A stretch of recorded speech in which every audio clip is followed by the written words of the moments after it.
تھانوی رحمۃ اللہ علیہ کی خدمت میں ایک آدمی آیا اور اس نے کہا کہ حضرت میں پروفیسر ہوں اسلامیات کا،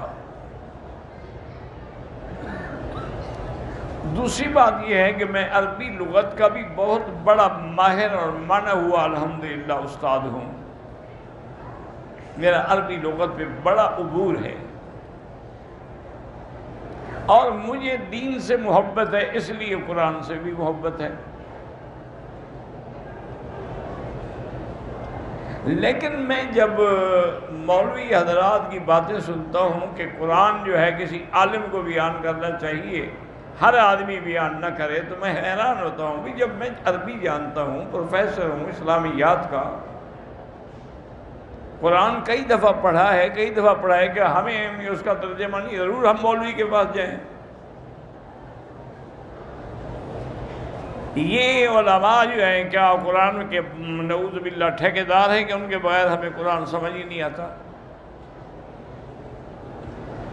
حضرت سنتے رہے، چونکہ حضرت تو بہت بڑے الحمدللہ بڑے حکیم الامت تھے،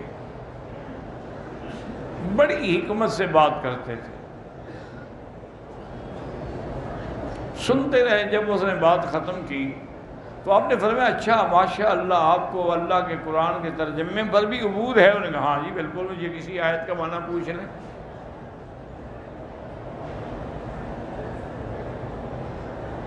آپ نے فرمایا کہ قرآن پاک میں سورۃ الرحمن میں آتا ہے کہ وَالنَّجْمُ وَالشَّجَرُ يَسْجُدَانِ، اس کا ترجمہ کرو۔ انہوں نے کہا جی یہ تو بڑا آسان ترجمہ ہے کہ ستارے بھی اور درخت بھی اللہ کا سجدہ کرتے ہیں۔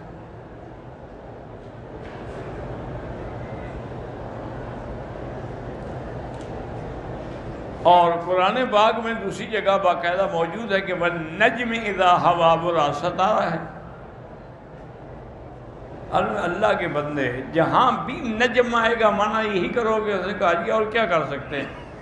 تو پھر تم نے قرآن کو سمجھا کیا ہے؟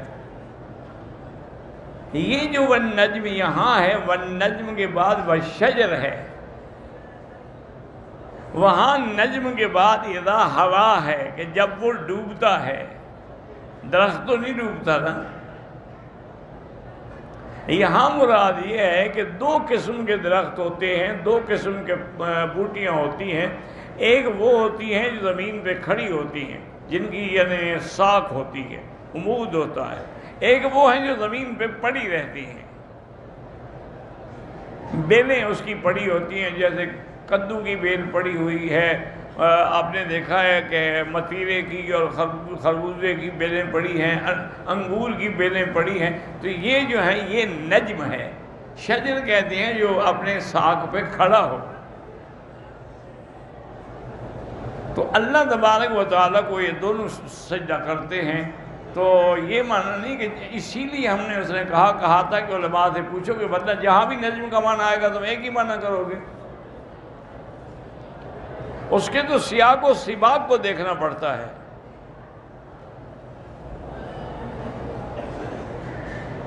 بعض اوقات ایک ہی لفظ ہوتا ہے لیکن اس کے معنی کئی ہوتے ہیں۔ مثلا قرآن میں لفظ عین ہے، اب ایک ترجمہ تو اس کا وہی ہے آنکھ ہے، لیکن عین کا معنی جاسوس بھی ہے، جو جاسوسی کر کے خبریں پہنچاتے ہیں ان کو بھی عین کہتے ہیں۔ اور عین کا معنی جو ہے یہ ہمارے یہاں گھٹنا ہے نا، اس کی جو ہڈی ہے اوپر، اس کو بھی عین کہتے ہیں، سورج کو بھی عین کہتے ہیں۔ تو آپ نے فرمایا اللہ کے بندے اب کیسے ہم فرق کریں گے؟ وہ تو حیران ہو گیا، پریشان ہو کے بیٹھ گیا۔ ہم نے فرمایا کہ اگر ہوگا کہ عین طلعت، کہ عین جو ہے وہ طلوع ہوا، تو ہم کہ ہاں اس سے مراد سورج ہے۔ اگر آئے گا عین انکسرت، بھی عین ٹوٹ گئی، ہوں گے ہاں وہ گھٹنے کی ہڈی ٹوٹ گئی بیچارے کی۔ اسی طرح اگر آئے گا عین انفجرت، کہ عین جو ہے وہ پھوٹ پڑی ہے، ہاں اس سے مراد وہ چشمہ ہے جو زمین سے پھوٹا ہے، اس کو بھی عین کہتے ہیں۔ فجرنا الارض عیونا،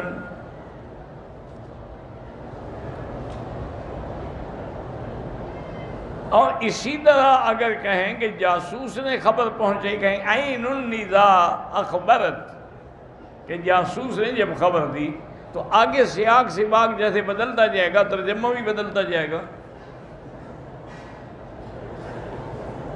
اس نے کہا کہ جی ہاں بات آپ کی مجھے سمجھ آ گئی ہے، اور میں توبہ کروں، اس تکبر میں نہ رہو کہ ہم قرآن سمجھ لیتے ہیں۔ یہی تکبر جنہوں نے کیا نا، نتیجہ یہ نکلا کہ آخر میں بھٹک گئے۔ اب سر سید جیسا قابل آدمی، اتنا پڑھا لکھا آدمی، فارن کا پڑھا ہوا، جس نے وہاں کالجوں کی بنیاد رکھی، بڑی خدمت کی اس نے، لیکن ان کو بھی یہی شوق تھا مفسر بننے کا ماشاءاللہ۔ انہوں نے تو قرآن کی تفسیر بھی لکھی جس میں ایسی غلطیاں ہوئی کہ کوئی جاہل بھی نہیں کرتا۔ اور کئی ہیں جیسے قادیانی ہے، ان کے جو خلیفہ اول تھا نور الدین، اس نے بھی قرآن کے ترجمہ لکھا، اور ہر جگہ اس نے قادیانی کو ثابت کرنے کے لیے قرآن کے معنی بدل ڈالے۔ اسی طرح جیسے آج کل وہ غامدی پیدا ہوا ہے، وہ کہتے ہیں قرآن میں رجم کا قصہ ہے ہی نہیں، قرآن میں تو صرف کوڑوں کی سزا ہے، رجم کی تو سزا ہے ہی نہیں، رجم کا انکار کر گیا۔ اور بڑے بڑے لوگوں نے ٹھوکریں کھائی ہیں۔ نتیجہ یہی تھا کہ وہ کسی عالم سے نہیں پڑھے، اگر کسی عالم سے پڑھتے، ان سے پوچھ لیتے، مسئلہ حل ہو جاتا۔ اسی لیے علماء کہتے ہیں کہ جب تک کسی انسان کو اللہ نے 15 علوم سے آشنا نہ کیا ہو، اس کو تفسیر قرآن کبھی نہیں بیان کرنی چاہیے۔ 15 علوم سے مراد کیا ہے؟ یعنی صرف ہے، نحو ہے، معانی ہے، بلاغت ہے، احکام ہیں، ناسخ و منسوخ ہیں، اسماء الرجال ہیں۔ تو جب تک ان ساری علوم پر انسان کی نظر نہ ہو، وہ لازمی بات ہے کہ ترجمہ کرنے میں غلطی کر جائے۔ وہ بھی کیا دن